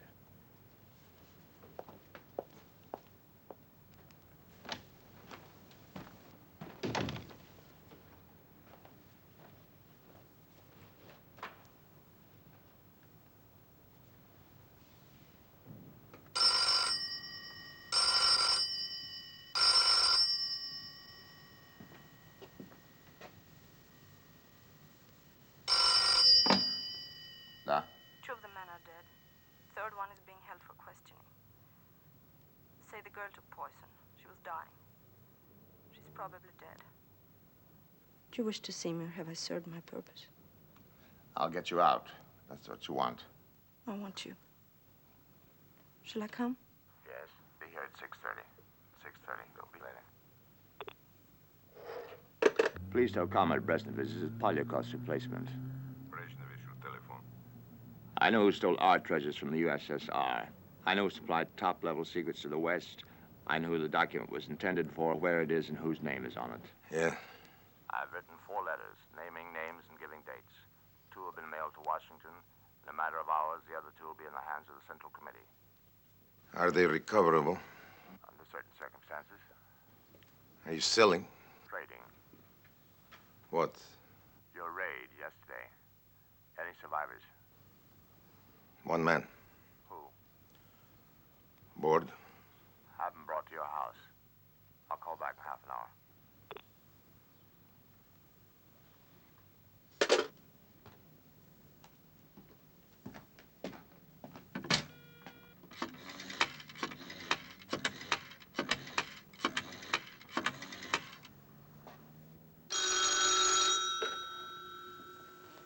Nephew? Are you all right? Yeah. So far. Give me Besnevich. Yes. I'll recover the items mentioned earlier in exchange for passports and absolute security for my friend and myself until we leave. Very well. Have him meet me in Nikolaev Square at 5 o'clock. And the 2 items that are here?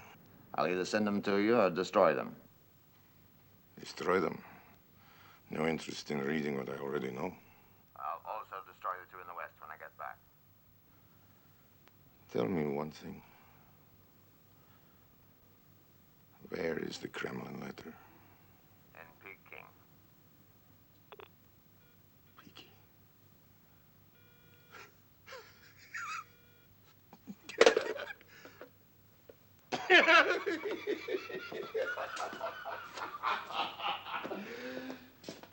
Peking!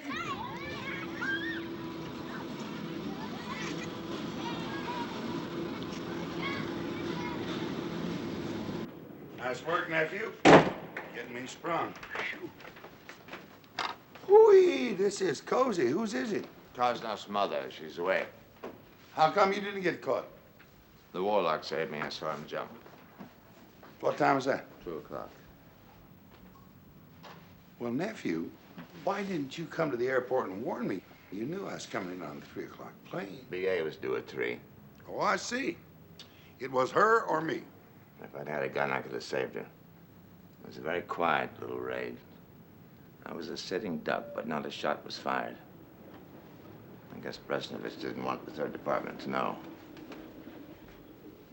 Well, Uncle, you don't look any worse for the experience. Nephew, they were just about to start on me when your phone call came. Did I remember to say thank you? Sure. I've been putting things together. Some match and some don't. About the letter, I went to the Katai, and he tried to have me killed. I figure Peking's got the letter and is going to use it to blow the lid off Holy Russia. That's amazing, nephew. I gotta hand it to you. Our mission's a failure. Our people are dead, and you sit there grinning like an ape. Well, nephew, you can't win them all. You win some, you lose some. Now, the best thing we can do right now is get the hell out. Change your clothes. We are French chemists leaving tomorrow for Paris on SAS. With our tails between our legs. Nephew, there are worse things to have between your legs. Now, what happened to Kosnov's bride? She'll be here soon, 6:30. She knows what I am. Well, in that case, you better move fast. She's all right. There's no use taking any unnecessary chances. You got enough to do. Now, get those letters you wrote about Bresnovich. Who'd you leave them with? Mikhail. Get them and burn them. Go to the Bolshoi, get 2 balcony seats. If I don't make it by curtain time, I'll find you at the first intermission. Get cracking, nephew.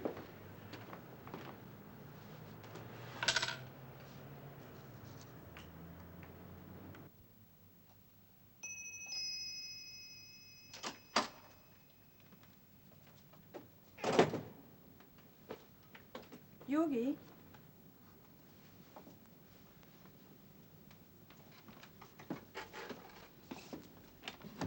Yogi?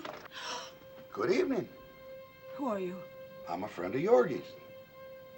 Where is he? Well, he's awfully sorry. He couldn't wait. He had to move fast, but he left you a note in the other room.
My wife came here. Do you remember her?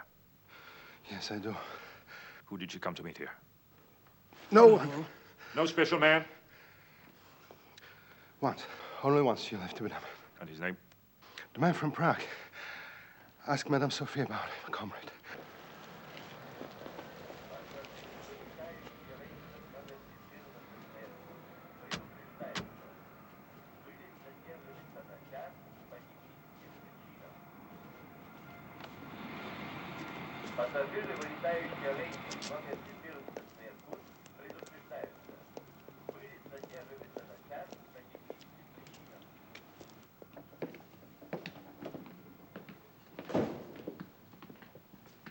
Hey, I'm gonna have me a real good wash-up. Your turn next. Up there, nephew.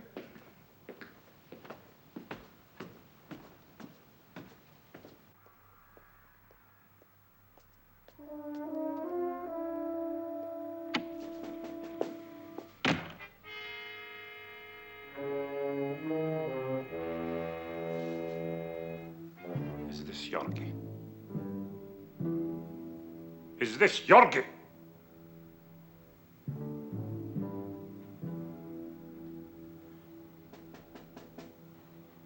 Take your coat off, Yorgi.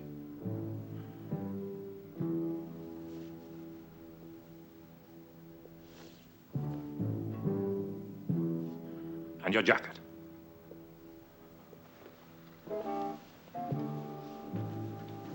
Put on the other one. Let us see how it fits.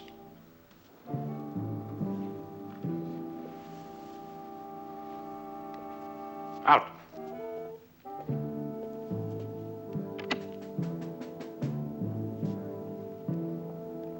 Better than the other.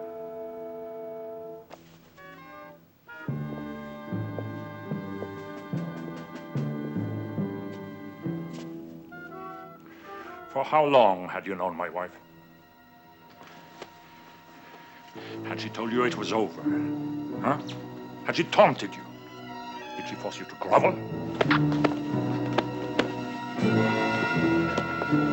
My little, I'll mangle your body until it looks like hers did. All right, Colonel. That will be all of that. Who are you? I'm a fan of yours. A very old fan. Boris.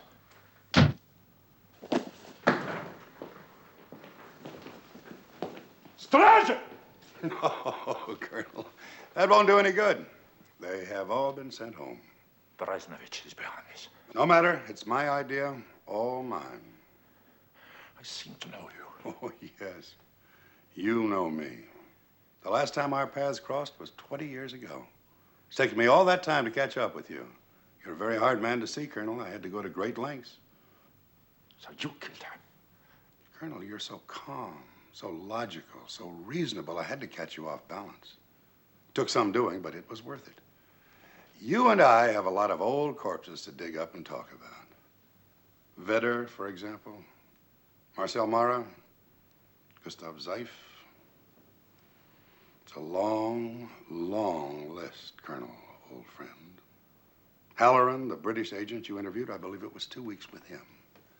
Da Silva, Gottlieb, Korda, Julian, and finally Polyakov. I know everything you did to every one of them.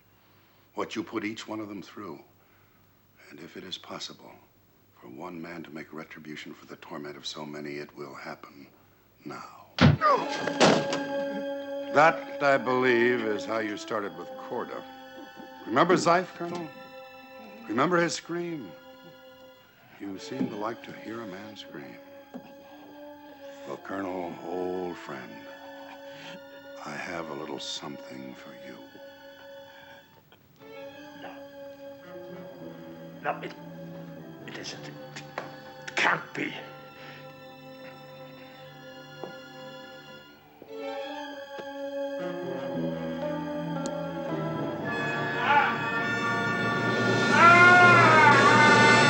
Come on, man. nephew, hurry up. Got a plane to catch.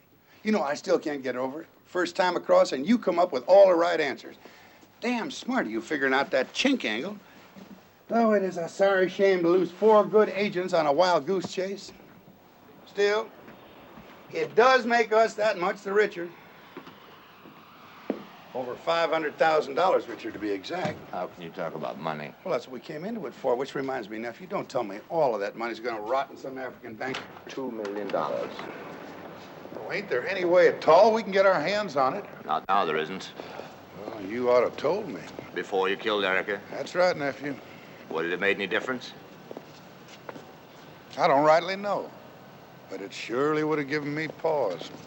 All that money. I know how you like money, but mainly you came into this to get Kosnov. Nephew, didn't anybody ever teach you that revenge is sweet? Especially sweet to Sturdivant. You're Sturdivant. Nephew, you're delirious. Janice said he was only waiting like a lion in a thicket. Well, of all the wild ones. Something else I heard about him is also true. He's a brutal, sadistic, conscienceless assassin. Nephew, come on.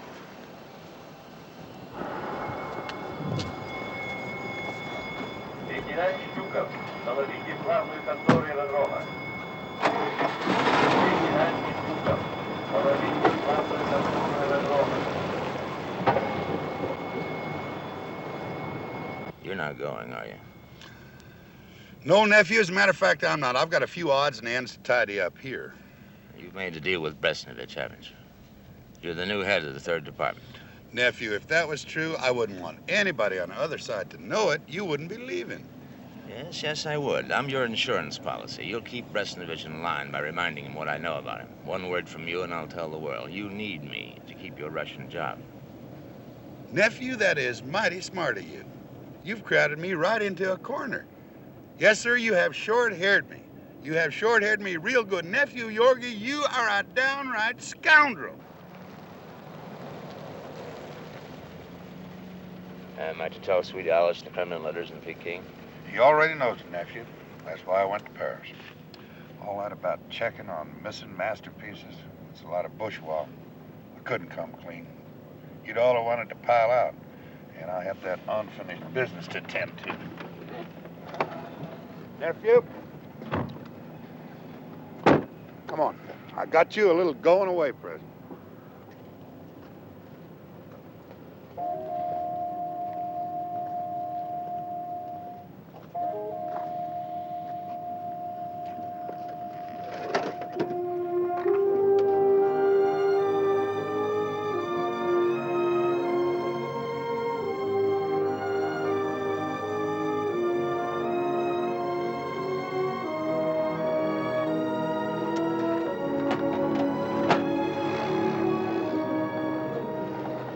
We had a hell of a time saving her. About half the poison got down. She's paralyzed, can't talk, but the doctor says she's going to be all right. What are you going to do with her? Well, now, that depends on you. As long as I got that girl where I can keep an eye on her, I kind of figure you'll use a little discretion in what you tell people about me. I mean, like how valiantly I died. I mean, how valiantly Ward died. I'll get her out. Somehow I'll get her out. You know, it's a funny thing. Nephew, I'm kind of proud of you. Sort of like a father that raised his kid upright. Now, you have graduated from kindergarten with flying colors. You got one last little thing to do before you get your diploma, and then as a graduation present, I will give you the girl. You better get aboard, Charlie. Here's your homework.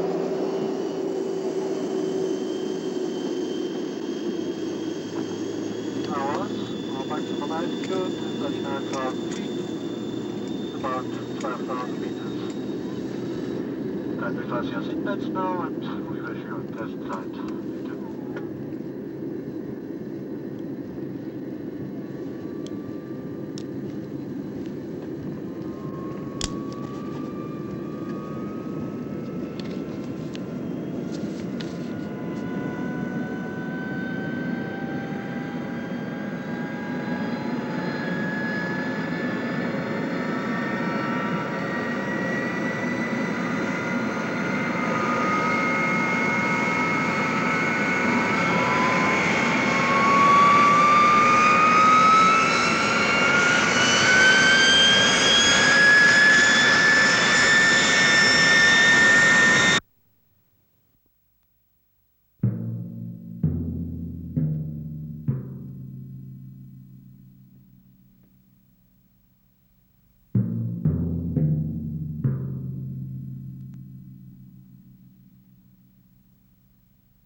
Thank you.